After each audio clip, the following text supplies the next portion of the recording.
Good morning, and welcome to what will likely be the final briefing before the commencement of the Derek Chauvin trial, with jury selection beginning on Monday, March 8th.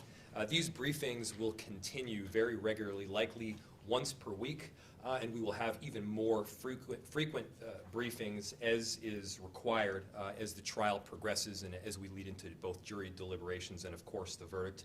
Once again, everyone that you'll hear from today is unified in common priorities. Priorities around safety, retaining and protecting First Amendment rights, and continuing to deliver our core city services with excellence. We know that with the beginning of this trial, it also means an increasing number of protests. Protests over the emotions of anger and fear and hope. And I know that there are so many Minneapolis residents as well as visitors that are very much looking forward to making their voices heard. During my time in community over the past several weeks, we were on both the north and the south side on Sunday, met with YouthLink yesterday, and meeting with residents from Cedar Riverside tomorrow. We're hearing several common themes. One of them is concern over this question of additional law enforcement and mutual aid and how those additional law enforcement and mutual aid will be interfacing with peaceful protesters in our city. First, I want to make sure that everyone is well aware that all those mutual aid partners have received training in the form of de-escalation through the state post board. Additionally, there are mutual aid partners and officers that will have received further training and coaching through this de-escalation process that we have at the Minneapolis PD. Many of them are in our mobile field teams. And we also know that there are individuals and instigators that will be coming in or have come in the past from outside of the city and beyond the state. Those outside instigators that were certainly present in late May and early June, they seek to cause destruction and chaos in our city by using peaceful protesters as cover, by using them as a shield. First, we need to be working directly with those peaceful protesters, and we have been, to make sure that we as a city are better able to distinguish between those that are peacefully protesting and those that seek to cause violence and destruction in our city. I know that Director Sasha Cotton has been in touch with, as I have been, with a number of these different entities and peaceful protesters, different community groups, and we've made sure to formalize agreements ahead of time so that we can have an inflow and outflow of information so that we're able to disseminate intelligence as well as receive it as quickly as possible to make sure that we are able to distinguish between those that are protesting peacefully and those that are not. Much of this work and will be covered by Director Cotton very shortly.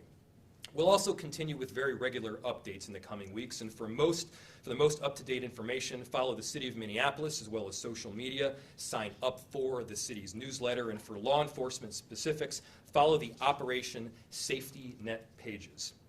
Separate from the trial planning ahead, but certainly relevant to our sustained approach to creating change and accountability within the police department, I'll note that the George Floyd Act just passed the House at the United States Congress just this last night. This act provides for some additional measures, including a federal database to track use of force policies within respective departments throughout the country. I want to thank Congresswoman Omar for her work towards this end. And I also want to close by mentioning a couple of very important pieces that often go missed.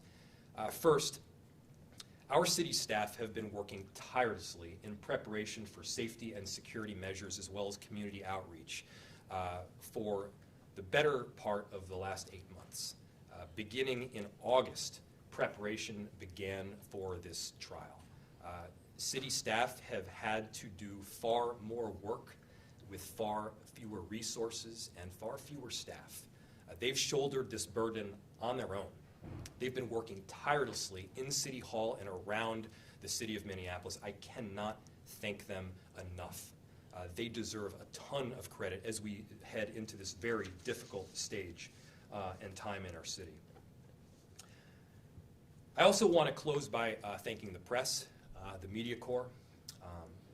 It's so appreciated that we are able to disseminate this information in an efficient manner, getting it out to as many people as possible. Your role will be increasingly critical as the trial progresses. And finally, I want to thank the people of Minneapolis for coming together during this time, for expressing your voice, for peacefully protesting, for making sure that our city is safe, and for working with our city enterprise. We know that you will be a critical part of ensuring safety throughout our city. Personally, I am very hopeful that the next few weeks will mark a very important chapter of progress in our city, and we hope also an important chapter for justice. With that, I'll bring up Chief Arredondo, who can give a bit of more of a rundown as far as some of the safety and security measures moving forward.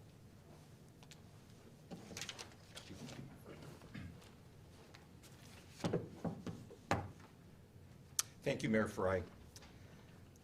Chief Arredondo of the Minneapolis Police Department. I too want to take a moment to first thank and support the men and women of the Minneapolis Police Department, both our sworn and civilian team members.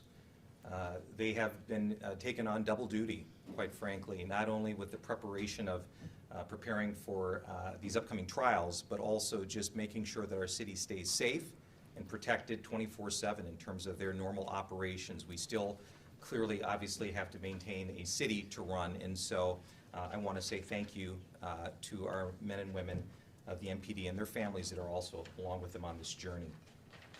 Operation Safety Net, as many of you have heard, has been in the planning stages now for approximately 8 months. And it really is on two main focus points. One is making sure that we ensure the First Amendment rights of all those who come into Minneapolis to participate. Civic participation is going to be very key and important. And so we're ensuring that that happens and happens peacefully.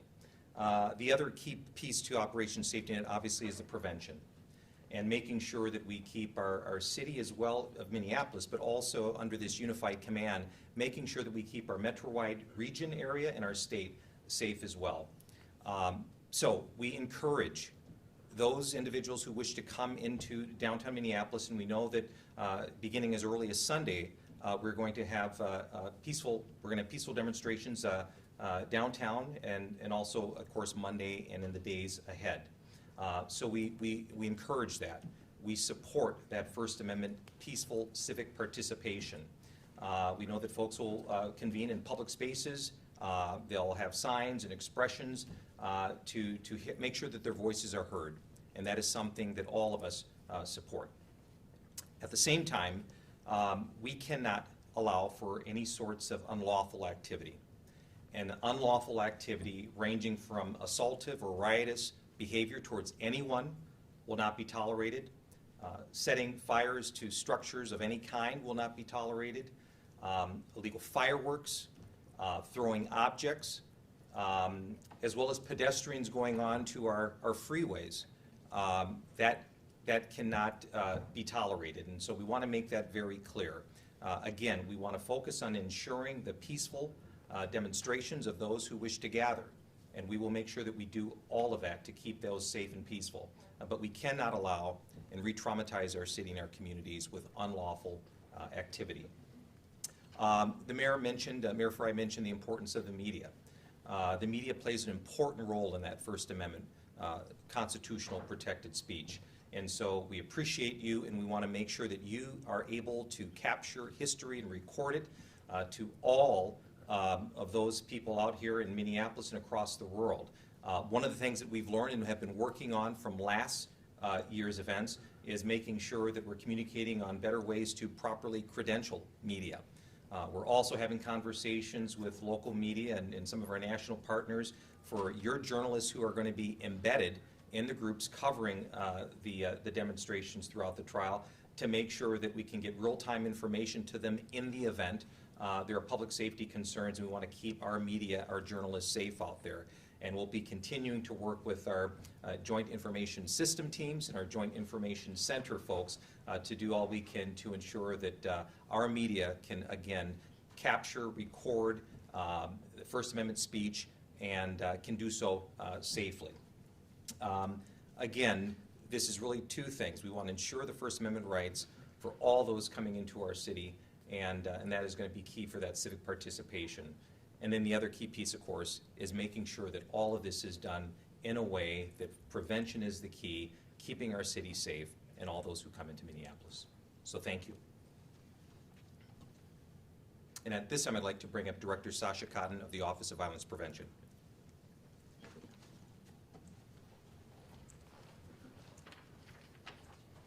Thank you, Chief and Mayor Fry. I'm Sasha Cotton, the Director of the Minneapolis Office of Violence Prevention. I have the great pleasure of working in our community and working with our communities as we prepare for the trial of Derek Chauvin. We recognize that this trial triggers a lot of trauma and response, bringing people back to the unrest of last summer. And with that in mind, we are working closely with community to develop some strategies, one of which is a current request for application that should come out tomorrow for community patrols and community de-escalation teams to be working on the ground in the diversity of our city. We're very excited about this opportunity because we know that community needs to lead on keeping itself safe. And this is one way that we can help to support our community in keeping itself safe and connected to the city. We know that information will be coming out rapidly about the trial and its evolution, and we want to make sure that community gets that information as quickly as possible. We also know that we need to center the voices of community leaders and community organizations that are on the ground engaging with the diversity of our city. And so this is one way that we can do that. As I mentioned, we anticipate that the request for application for these paid opportunities will be released tomorrow, and that the process will happen very quickly for selection. And so we encourage organizations that are interested in applying for these resources to be on the lookout for that information to come out late tomorrow in our e-supplier system online. And if they have any questions, to feel free to reach out to the Office of Violence Prevention for information. And with that, I will invite Director Rubador to come up to the podium. Thank you.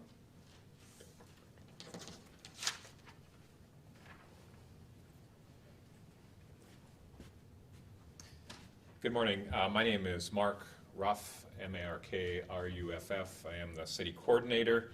And thank you, Sasha, because David's actually better looking than me, so it's a compliment that you introduced me as him. The role of city coordinator, I oversee a variety of internal and some of our outward-facing departments, including 311 and 911. I want to echo what the mayor highlighted, which I think about our 911 call takers, our dispatchers, some of the most underappreciated first responders who deal with people in their most difficult moments of life and oftentimes don't know the resolution of what those issues are. And they come in day after day throughout this whole process in quieter days and in days of stress. And I cannot tell you how proud I am of that group of people who are really the rock and the face of the city in so many ways. I would also say with our 311 employees as well, as they are the ones who are the first line when people have just general questions and wonder about what's happening with whether it's the trial or just even how to get around town. And just a solid group of individuals that we have dedicated towards their best service for our community members. And I encourage all members of our businesses and our residents to utilize those resources in appropriate ways. Again, 911 should just be for the calls that are immediate life safety, need an ambulance, need a fire response, need a sworn officer responding to a crisis in the moment. For those who had general questions about information, we are standing up a new section of the city's website starting late tomorrow. Again, the city's website is at www.minneapolismn.gov. And there will be a very specific section around a question and answer, as well, a Q&A, as well as just general overview of what's happening with the trial. And that is the best up-to-minute resource that we as a city will have. 311, also for general information, we are supplementing all of the work so we can be timely in our responses, whether those come in via phone or versus email. Again, for business and property owners, and working with our community planning and economic development department, and generally about questions about what's happening in the next weeks and months, there is a special phone number, 612-673-2499, and those are for both preparation and for resources around small businesses and larger businesses. And lastly, for those people who have suspicious activity that they're observing that does not require immediate response, but they want to make sure it's logged into our public safety systems, we do have the MPD tips line, that is 612-692-8477. Thank you.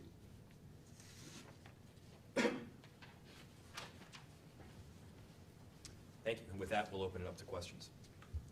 Mayor, can you give a list of the outside police departments that are going to be assisting as part of the mutual aid agreement? I understand. Is it still 12, including MPD? So the question is, do we have a list of the outside law enforcement partners that are participating as part of the mutual aid program? The answer is yes. And the number that you cited was 12. That number had, at least last time I checked, been increasing. But Chief Arredondo, can you give a more up-to-date take? To the question of how many of those mutual aid partners are currently going to be a part of the Operation Safety Net, so I believe the number is more than 12 at this time. We do have a list, and this could also expand as we get into the coming weeks. But we have local, some of our statewide partners, and also we also have some of our federal partners who are participating as well. And as far as the de-escalation training that they underwent, was that part of their standard training, or was this special training just for this detail? It was both. So some of it was the standard training that Mayor Fry talked about that is required by post-licensure, but also we have those officers from different agencies who will be really assigned really specific specialized functions during the trial, and so they've had actually above and beyond certain types of training. So, And that was recent training? within, the past several months, yes.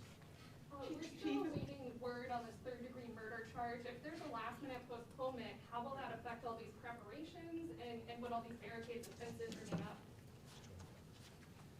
So thank you, Liz. The question was, we're still awaiting the decision as to whether we will be moving forward or the prosecution will be moving forward with a third-degree murder charge right now, and that's a decision going through the judicial system right now.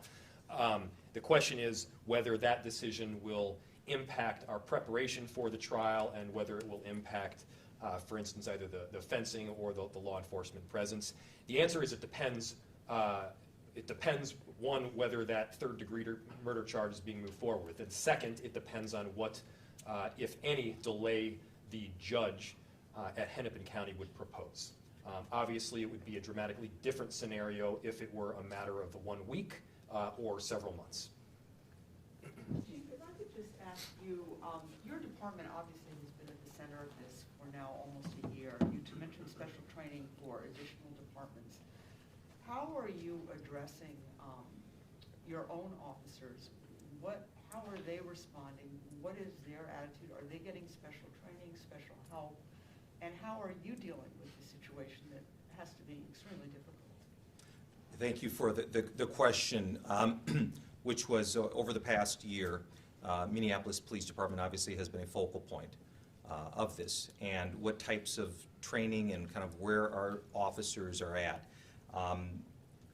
We've lost a lot of officers over this past year for a variety of reasons, and I want to thank those for their service while they were here. For those that have remained, we continue to try to reach out to them. So there's not only the additional part of the types of training that myself and the mayor have talked about that is important as we move forward. We've made numerous significant policy changes that impact the way that we can effectively do our jobs and also build community trust at the same time.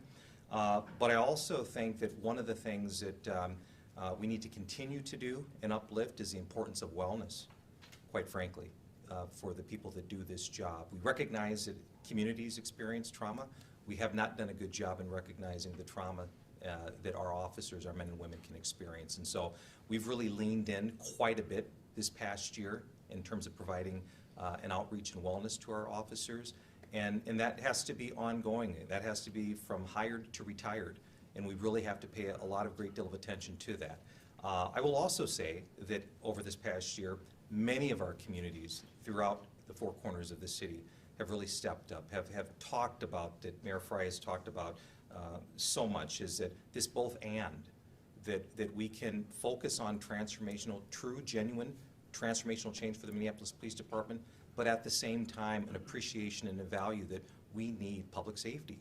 We are going to need, in our society, men and women who are armed, who are willing to rush into danger when it presents itself. So we're looking at it from that holistic viewpoint, and we'll continue to do more for our men and women. So thank you. Chief, how specifically though, are you handling things? I mean, what is it like for you? What is the most difficult aspect of this for you, and both going forward, maybe even looking at? So how have I, as chief, been handling this over this time? You know, I'm very blessed that I have so many courageous men and women that inspire me each and every day to come into work to do the best that I can. I've been so fortunate to be a part of a city that has literally raised me, and I still keep those relationships to this day, so that has helped me through this year. And I would also just think that for those who know me, I'm a hopeful, optimistic person by nature anyway, and so that keeps me guided as well. But thank you for that. We've got one last question. And I'll add just briefly. The chief mentioned briefly the attrition that we've seen over the last 8 or so months within the Minneapolis Police Department. And he also briefly mentioned some of the recruitment efforts that are already underway. This is an opportunity to see that culture shift through. Big part of a culture shift is making sure that we have the right people, the right personnel. It's getting the wrong officers out, it's bringing the right officers in. We recently changed some policies to add additional valuation for officers that live within the city, for officers that have some form of deep connection to social service organizations, to officers that attend church or synagogue or temple within Minneapolis, go to your local food shelf, help out at a homeless shelter. We want officers to have a comprehensive and broad outlook on residents of our city, and we want our Minneapolis Police Department to look like the city of Minneapolis in every way, shape, and form. And so if you are somebody that wants to see that culture shift and deep structural change through, be part of that change and apply. We're taking applications. We're going to have 3 recruiting classes coming in this year. This is an opportunity to see that structural change through. How did January 6th change your security planning this trial? Well, I'll let the chief speak more in depth to how that specific event changed our outlook, and the event being, of course, the insurrection on January 6th. But I think what happened on January 6th shook our entire nation to the core. It shook me personally. That is something that we cannot allow to have happen. You need these forms of these government structures in place, intact, ready to operate and respond. Local government, and specifically the city of Minneapolis, has always been the government that does not shut down. We have a very difficult and trauma-filled trial that will be proceeding over the next couple of months. We need our city employees to continue to operate. We need our pieces of city infrastructure to be intact and ready to respond, and I think that's been clear throughout. We've got one last question here. I'd love to hear what the chief has to say about the question, too, about how the security plan has possibly changed since January 6th. But also, if you could talk to folks, you mentioned, Mayor, about people being concerned about some of the extra law enforcement coming into town. When will we start to see that? Will they be out on the streets starting this weekend? If you could talk about both of those.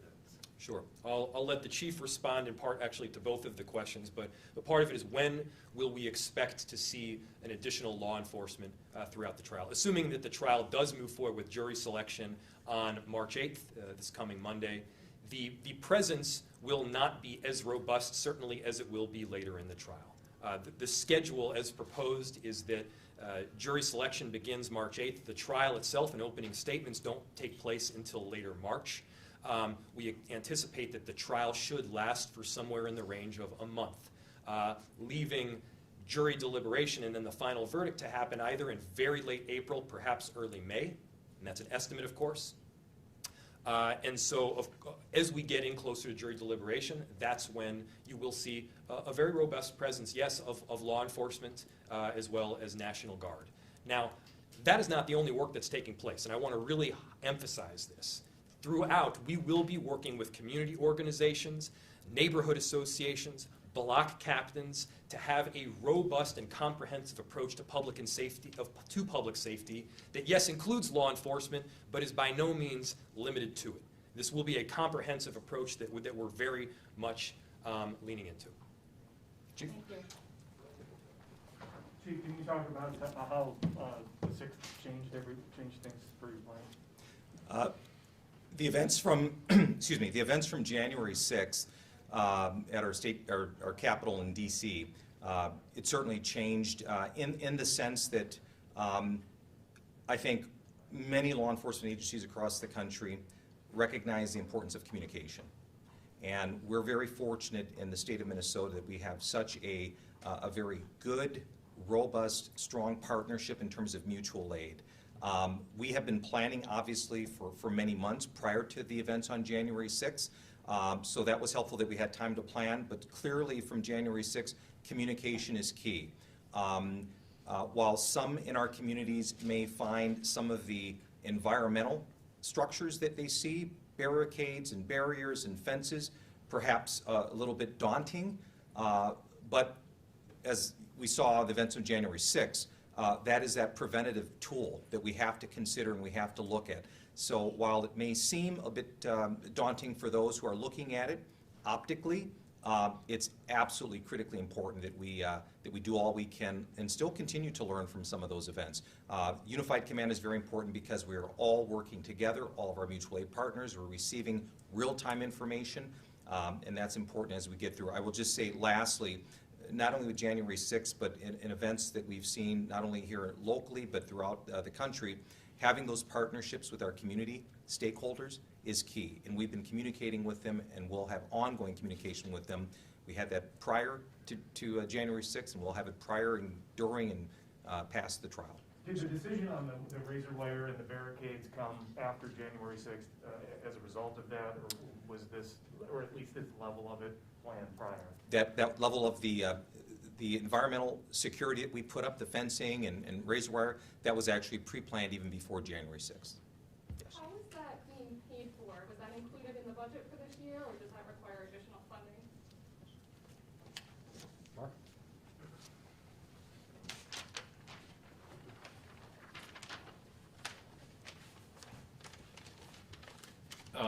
Liz, I think the question was how is the fencing being paid for, and will that require additional fencing, or additional funding, I'm sorry. The answer is, I think as we've stated consistently, we've been working with our partners, and our partners being the county and the state, on reimbursement for the vast majority of the costs associated with this, and that was, thanks to the governor's support, the SAFE account that has been introduced at the state legislature. Our hope is that we will continue to see eligibility for almost all of our costs, including the fencing. If that's not the case, it's like any other unexpected expenditure within the city.